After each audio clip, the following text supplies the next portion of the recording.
योग के 8 अंग हैं।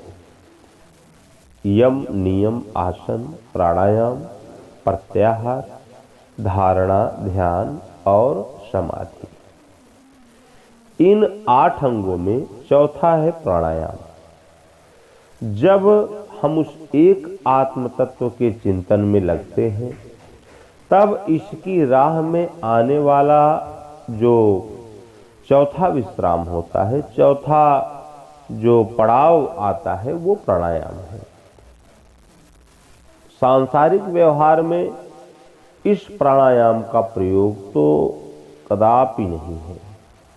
आत्मदर्शन की प्रक्रिया में भी यम, नियम और आसन सध जाने के बाद ही, पहले ये 3 सध जाएंगे, यम, नियम और आसन, तो उसके बाद ये जो चौथा क्रम है वो प्राणायाम का है।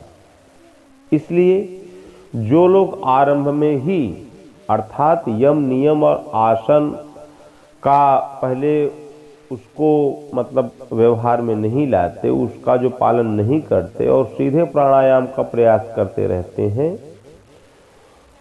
और तो या उसका शारीरिक एवं भौतिक उपयोग चाहते हैं, तो वे भ्रम की स्थिति में है। ऐसा नहीं है। 5 यम हैं: अहिंसा, सत्य, अस्तेय, ब्रह्मचर्य और अपरिग्रह। अहिंसा और हिंसा ये 2 शब्द हैं। आत्मा को अधोगति में ले जाने वाले विकारों का आचरण ही हिंसा है, और आत्मा के उद्धार की प्रक्रिया ही अहिंसा है। इसका शरीरों से कोई मतलब नहीं होता। क्यों? क्योंकि शरीर तो एक वस्त्र है। सत्य पर साधक को आरूढ़ रहना है, ब्रह्मचर्य व्रत में स्थिर रहना है। ब्रह्मचर्य का अर्थ ये नहीं होता कि आप मतलब इंद्रियों का मतलब ये सब वो जो होता है, ये सब व्यवहार नहीं। ब्रह्मचर्य अर्थात ब्रह्म आचरति स ब्रह्मचारी, जो उस परमात्मा के भजन में अनुरक्त हैं, जिनका मन भगवान के नाम में, भगवान के रूप में लगा हुआ है, जो भगवान के नाम में ओम अथवा राम का निरंतर जाप करते रहते हैं, भगवान के स्वरूप का ध्यान करते रहते हैं, वे ही ब्रह्मचारी हैं। अर्थात ब्रह्मचर्य व्रत में स्थिर रहना है। भगवान के नाम, भगवान के रूप में ही आपको स्थिर रहना है। संग्रह का त्याग भी इसमें अपरिहार्य है। संग्रह, ये संसार में आपको संग्रह का इससे कोई मतलब नहीं है। आप क्या संग्रह करते हैं, क्या नहीं संग्रह करते, ये सब फालतू की बातें हैं। मनुष्य संग्रह करता है तो वो हृदय में करता है, चाहे विकारों का, सद्विकारों का संग्रह करे, चाहे कुविचारों का संग्रह करे। हृदय देश में एक भगवान के नाम का, एक भगवान के स्वरूप का ध्यान का संग्रह करें। आप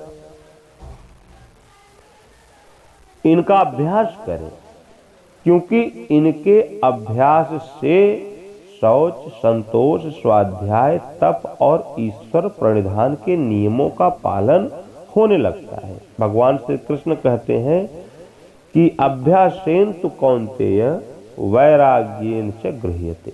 अभ्यास वैराग्य अभ्यातान चित्त निरोधः। अभ्यास और वैराग्य के द्वारा ही इंद्रियां निरुद्ध होती हैं।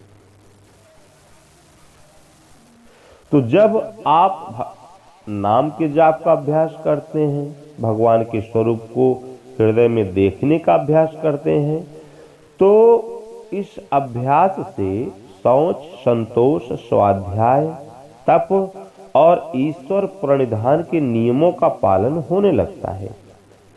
इन नियमों के पालन से आसन की क्षमता आती है। आसन शरीर के बैठने का नाम आसन नहीं है। मन को स्थिर करने का नाम आसन है, मन को बैठाने का नाम आसन है। आप भजन में जैसे अब आपने जैसे ये मन में विचार किया कि हम नाम जपेंगे और बैठ गए किसी आसन से लगाकर, तो नाम तो आपने श्वास आई तो उसको देखा, श्वास कब बाहर गई उसको देखा, 2-4 बार आपने देखा, फिर उसी श्वास में नाम को ढाल दिया। श्वास भीतर गई तो ओम, बाहर आई तो ओम, भीतर गई तो ओम, बाहर आई तो ओम, 4-6-10 बार आपने देखा। और आपका नियम है कि हम 2 घंटे भजन में बैठेंगे, किंतु ये जो श्वास में आप नाम जपते हैं तो वहां आपका मन केवल 2 ही मिनट, 4 ही मिनट, 5 ही मिनट लगता है, तो फिर आपका वो 2 घंटे बैठने से कोई मतलब नहीं होता, उससे कोई अर्थ नहीं निकलता, क्योंकि शरीर को बैठाने का नाम आसन नहीं है, बैठाना है आपको मन को। आप शरीर बैठा है, मन अपना टहल रहा है, मन कहीं अन्यत्र चल रहा है, वो उसके अंदर विचार कुछ और आ रहे हैं, तो ये आसन नहीं है। आसन में आपको मन को स्थिर करना है, तो ये क्षमता आपको अभ्यास से ही मिलेगी।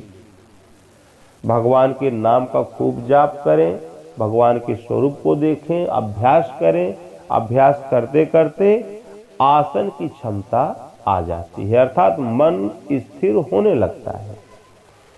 और जब आसन की क्षमता आई तो स्थिर सुखम आसनम, महर्षि पतंजलि कहते हैं कि स्थिर और सुखपूर्वक बैठने का नाम ही आसन है।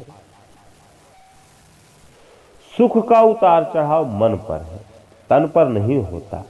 धन धान्य सुख समृद्धि की प्रचुरता होते हुए भी चक्रवर्ती सम्राट दशरथ थे, किंतु उनके आंखों में आंसू थे, नींद नहीं थी। माता कौशल्या के अंतिम दिन रोते हुए व्यतीत हुए।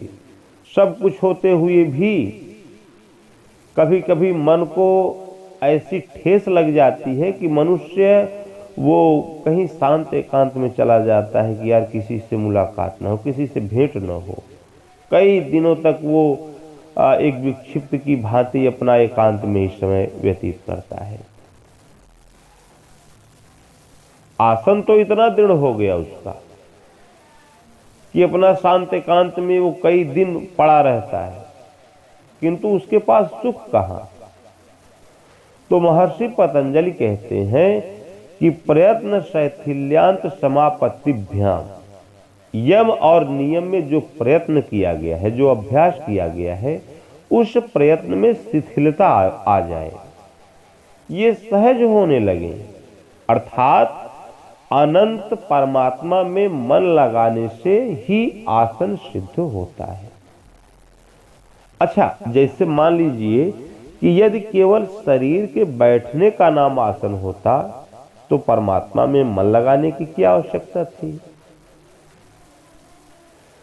अंगों के व्यायाम या शरीर की मुद्राओं का आसन से इस योग का दूर का भी कोई संबंध नहीं है। संसार में ऐसे महापुरुष हुए हैं जैसे अष्टावक्र, उनके तो उनके अंग 8 जगह से टेढ़े मेढ़े थे, उनके हाथ पांव सीधे हो ही नहीं सकते थे, तो वो कौन सा आसन लगाते आप ही बताइए। किंतु अष्टावक्र अपने युग के सर्वोपरि महापुरुष हुए, योगेश्वर और तत्वदर्शी महापुरुष हुए। एक हुए हैं ये जो चित्रकूट अनुसुईया के परमहंस स्वामी परमानंद जी महाराज हुए हैं, उनके गुरुदेव, वे उनका एक पांव मतलब वो पूरी तरह से टूटा हुआ था, वो मुड़ ही नहीं सकता था, किंतु परमानंद जी महाराज के जीवनी में आता है कि उन्हीं गुरुदेव के लिए परमानंद जी महाराज परमहंस जी महाराज को आकाशवाणी हुई कि इस मंदिर में तुम्हारे गुरु महाराज बैठे हुए हैं। रात के अंधेरे में भी गुरु महाराज वह मिल गए। वह वास्तव में महापुरुष थे। दूसरों में योग साधना जागृत कर देने की उनमें अद्भुत क्षमता थी। वह तत्वदर्शी महापुरुष, वो परकाया प्रवेश अर्थात दूसरे के मन में क्या चल रहा है, जिसको कहते हैं ना श्वास पकड़ने की क्षमता, उसमें पारंगत थे। किंतु शारीरिक अभ्यास जैसा आसन उन्होंने कभी नहीं किया। तो इसलिए अनंत परमात्मा में मन लगाने से तथा यम नियम के अभ्यास जन्य शिथिलता, अर्थात अभ्यास जन्य शिथिलता का मतलब आप अभ्यास करें और धीरे धीरे आपकी अवस्था ऐसी आती जाती है कि आपको नाम जपना नहीं पड़ता। कुछ दिन तो जाप आपको करना पड़ेगा, ओम ओम ओम ओम इस ढंग से जपना पड़ेगा कुछ दिन, लेकिन धीरे धीरे जब आप इसको श्वास में जाप करने का अभ्यास आरंभ कर देंगे तो उसमें शिथिलता आने लगती है। तो फिर केवल आपको श्वास को देखना मात्र है। श्वास आती है कब, बाहर जाती है कब, नाम अपने आप उसमें ढल जाता है। केवल आप थोड़ी सी इस पर दृष्टि रखते हैं, वो नाम पकड़ में आती रहती है, श्वास पकड़ में आती रहती है। तो इसको कहते, लेकिन किंतु ये अभ्यास से ही संभव है। आरंभ में तो ये बहुत मुश्किल है। थोड़ा अभ्यास करें तो उसके बाद तब इसमें शिथिलता आती है। फिर सहज एकाग्रता से ये आसन सध जाता है। मन स्थिर और सुखपूर्वक बैठने में सक्षम हो जाता है। उसके बाद आपको कैसे हम बैठें, कैसे उठें, क्या करें क्या न करें, ये मतलब वो उससे आपका प्रयोजन नहीं रह जाता। आप चाहे जैसे भी बैठें, चाहे वो बाजार में रहें, चाहे कहीं भी बैठे रहें, ये आपका मन उस श्वास पर स्थिर रहता है। तो फिर तस्मिन् सति श्वास प्रश्वास योर गतिर्विच्छेद प्राणायाम। आसन के सधते ही हमने बताया ना कि जब आपका मन इस श्वास में लगने लगे, नाम के जाप में लगने लगे, तो आपका आसन सधने लगता है, आपका आसन वो सिद्ध होने लगता है। श्वास प्रश्वास का गति ये स्थिर हो जाती है और यही प्राणायाम है। श्वास हम आप लेते हैं, प्रश्वास त्यागते हैं। हम जब श्वास लेते हैं तो दैवी संपत्ति, यम नियम इत्यादि, और जब हम श्वास त्यागते हैं तो राग द्वेष काम क्रोध इत्यादि विकार। तो जब इन दोनों का क्रम शांत हो जाए, भीतर से न किसी प्रकार के कोई मतलब संकल्प उठे और न बाह्य वायुमंडल के भले बुरे संकल्प अंदर प्रवेश कर पाए, तो इस प्रकार श्वास और प्रश्वास दोनों की गति में उठने वाले उद्वेग ये जब शांत हो जाते हैं तो यही प्राणायाम है। ये प्राणायाम किया नहीं जाता, ये अभ्यास के द्वारा प्राणायाम ये हो ही जाता है। अभ्यास किया जाता है, प्राणायाम नहीं किया जाता। प्राणायाम के लिए अभ्यास किया जाता है। यम और नियम का अवस्था आती है आसन की, और आसन के सधते ही जहां मन आपका रुकने लगा, श्वास में भगवान के नाम के जाप में जब आपका मन रुकने लगा, श्वास प्रश्वास की गति जब स्थिर हो गई, न भीतर से कोई संकल्प उठे, न बाह्य वायुमंडल के संकल्प अंदर उद्वेग उत्पन्न कर पाए, जब स्थिर हो जाए, तो प्राणायाम की यही अवस्था है। अब ये जो प्राणों के व्यापार थे, अर्थात जो भले बुरे चिंतन जो मन में ये चल रहा था कि बाह्य वायुमंडल के संकल्प जो भीतर आ रहे थे, बाहर मतलब ये जो प्रवाहित थे, ये जो व्यापार चल रहा था, तो ये सब रुक गया, इस पर विराम लग गया। प्राणों की क्रिया एक आयाम में ही वो प्रवाहित होने लगी। और एक साधक का लक्ष्य भी तो यही होता है कि जो चित्तवृत्ति भटक रही है संसार में, तो उसको रोकना, यही तो लक्ष्य होता है साधक का। तो इतना करने पर साधक का लक्ष्य वो प्राप्त हो जाता है। इसको प्राणायाम हमारा अभीष्ट है, इस स्थिति को प्राप्त करना है। इसलिए प्राणायाम की विधि बताते हुए महर्षि पातंजल कहते हैं कि वाह्याभ्यंतर सद्भवति देश काल संख्या भी परिदृष्टो दीर्घ सूक्ष्म। अर्थात श्वास और प्रश्वास को आप देखें कि मन कितनी देर के लिए कहां कहां गया। बाह्य वृत्ति वह है जो बाहर विकारों में आपको ले जाती है, प्रकृति की ओर ले जाती है, मोहमयी अनंत प्रवृत्तियों की ओर, अंधकार की ओर ले जाती है। अभ्यंतर वृत्ति विवेक, वैराग्य, सम, दम, ध्यान, धारणा और समाधि का विश्लेषण करती है। और स्तंभ वृत्ति स्थिर वृत्ति है जो नाम या रूप के तद्रूप रहती है। इसे देश काल और संख्या द्वारा देखने पर यह दीर्घ सूक्ष्म होती जाती है। देखते रहें कि मन बाह्य वृत्ति काम, क्रोध, राग, द्वेष, अनंत इच्छाओं और वासनाओं में कहां गया, किस देश में गया। राग में गया तो राग ही उसका देश हो गया। काल अर्थात कितने समय तक वहां रुका, संख्या भी परिदृष्टो, संख्या के द्वारा देखें, अर्थात गणना करें कि कितने समय तक यह वहां रुका। फिर मन को वहां से हटाकर फिर अभ्यास में लगावे, स्तंभ वृत्ति में लगावे, अर्थात नाम या रूप में लगावे, स्थिर करें।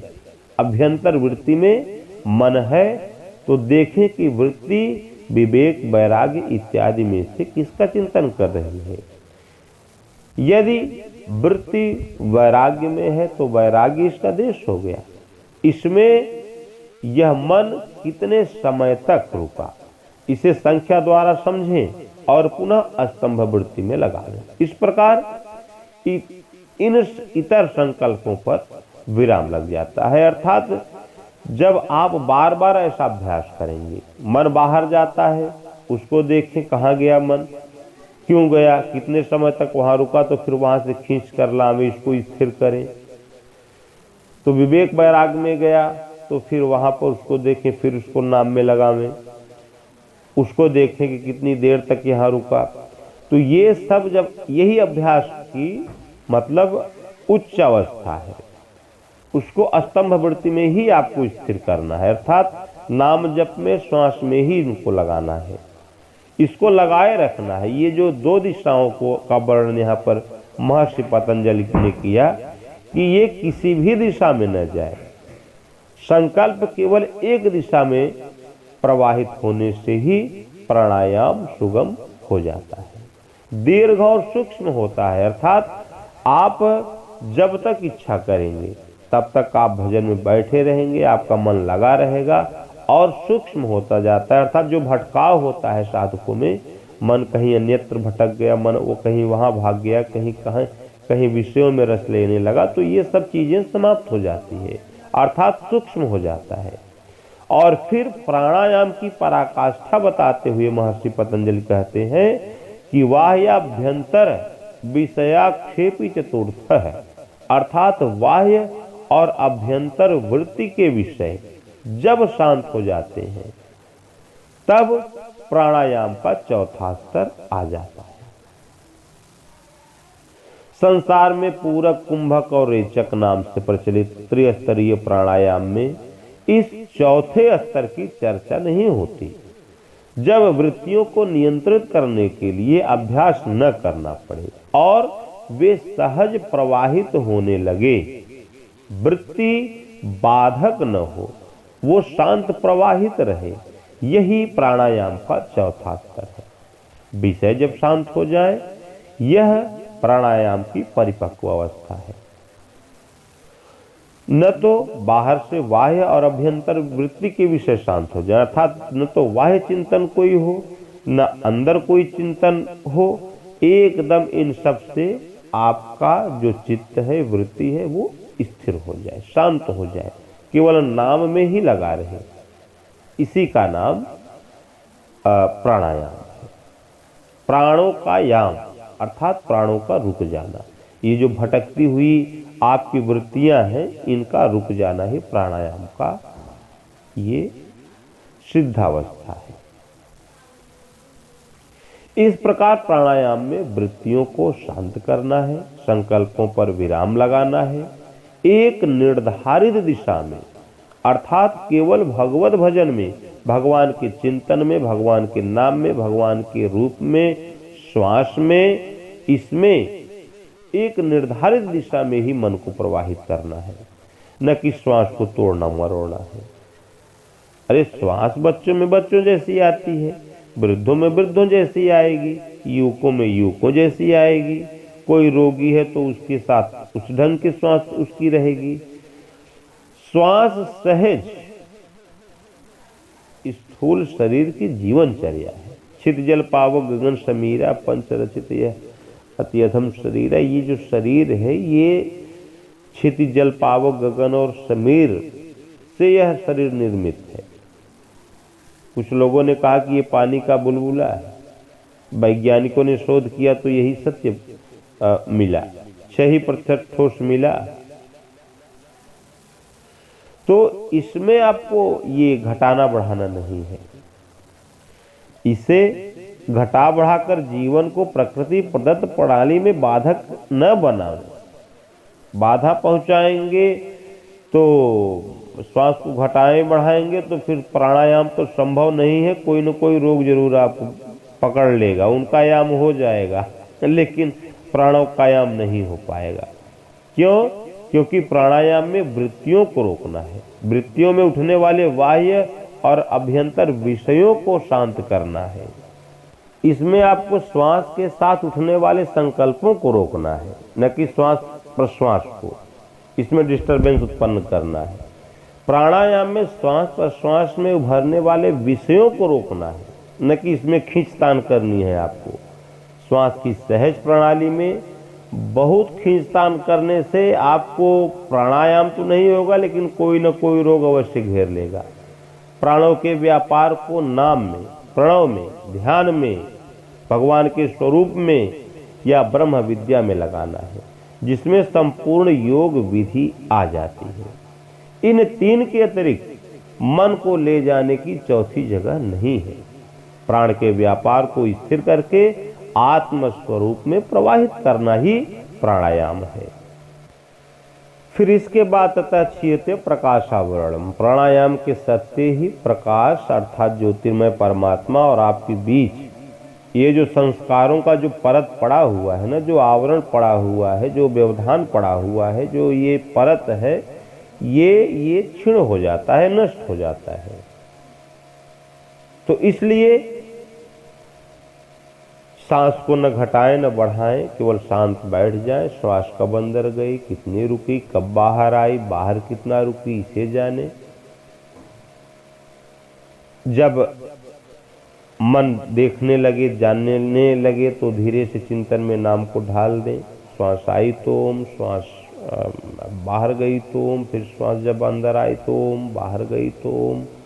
इस दिन किंतु इसे कुछ दिन आपको ढालना पड़ेगा। उन्होंने बताया ना कि अभ्यास वैराग्य अभ्यातान चित्त निरोधा, अभ्यास और वैराग्य के द्वारा ही चित्त निरुद्ध होता है। तो इसलिए अभ्यास करना पड़ेगा आपको कुछ दिन ऐसे नाम का जाप इस ढंग से आपको करना पड़ेगा श्वास में। फिर उसके बाद जब चिंतन का एक स्तर है, उसका नाम है पश्यंती। पश्यंती वाणी का जाप आरंभ हो जाएगा, और जब वह जागृत हो जाएगा तो आपको नाम श्वास में ढला ढलाया मिल जाएगा। नाम ये जागृत हो जाएगा। श्वास नाम के सिवाय और कुछ कहती ही नहीं। आपको केवल मन को दृष्टा के रूप में खड़ा कर देना है। केवल यह देखते रहें कि श्वास कब आई, कितनी रुकी और कब गई। जहां यह श्वास वाला नाम जागृत हुआ तो एक बार सूरत लगा देंगे आप, तो जब सहज लय में ये प्रवाहित होने लगेगा। फिर आपको मतलब ये मतलब प्राणायाम करे क्या करे, इन सब की आवश्यकता नहीं होती। ये जब सहज ही ये प्रवाहित होने लगेगा, इसी का नाम है प्राणायाम। योग के 8 अंग हैं: यम, नियम, आसन, प्राणायाम, प्रत्याहार, धारणा, ध्यान और समाधि। इन 8 अंगों में चौथा है प्राणायाम। जब हम उस एक आत्म तत्व के चिंतन में लगते हैं, तब इसकी राह में आने वाला जो चौथा विश्राम होता है, चौथा जो पड़ाव आता है, वो प्राणायाम है। सांसारिक व्यवहार में इस प्राणायाम का प्रयोग तो कदापि नहीं है।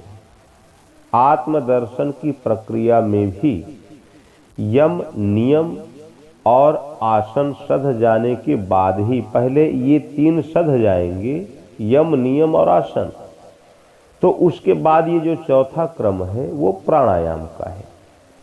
इसलिए जो लोग आरंभ में ही अर्थात यम, नियम और आसन का पहले उसको मतलब व्यवहार में नहीं लाते, उसका जो पालन नहीं करते और सीधे प्राणायाम का प्रयास करते रहते हैं, और तो या उसका शारीरिक एवं भौतिक उपयोग चाहते हैं, तो वे भ्रम की स्थिति में है। ऐसा नहीं है। 5 यम हैं: अहिंसा, सत्य, अस्तेय, ब्रह्मचर्य और अपरिग्रह। अहिंसा और हिंसा, ये